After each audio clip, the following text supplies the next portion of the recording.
నీ కథ ముగింపులేనిదై సదా సాగదా.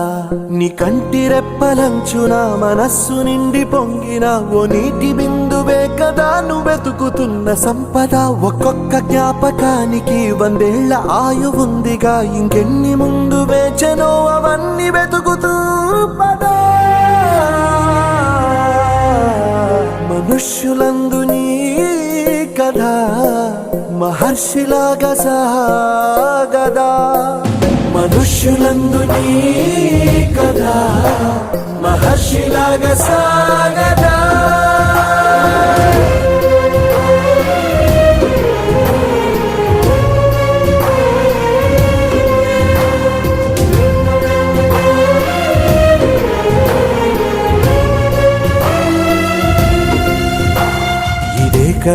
ఇదే కదా నీ కథ.